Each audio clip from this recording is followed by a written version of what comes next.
Hey guys, so another unedited quick video just showing you guys where the hurricane is currently at, right there, and we are in this area here.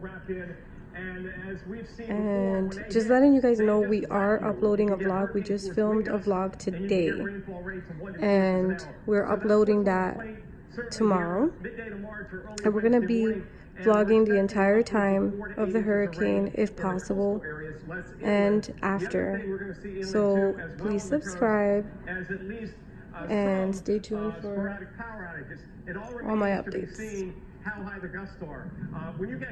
That's crazy. So look, we're in the Orlando area.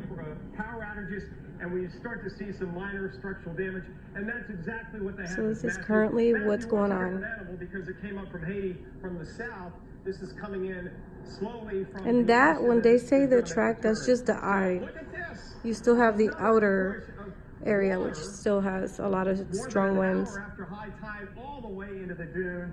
And we're a long way from the wind going offshore. That's not going to be till Wednesday morning. So, Dr. Dab, again, we knew all along, regardless of the track. Cat's crying in the background. She does not want to go to bed.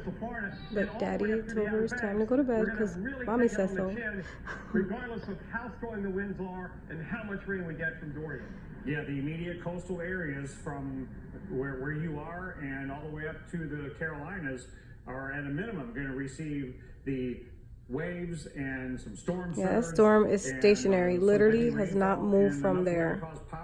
It's been over the Bahamas. I think it's like 37, 38 hours, if I'm not mistaken. As the forecast shows it moving. It's been way too many hours over the Bahamas. That's just scary. Here, you're going to have more and more impacts affecting the southeast coast of the United States, regardless of the exact track and intensity, and very concerned about a forecast with Dorian that is eerily similar to both Matthew and Floyd that created flooding disasters up in the Carolinas. More details on. All right, guys, so stay tuned.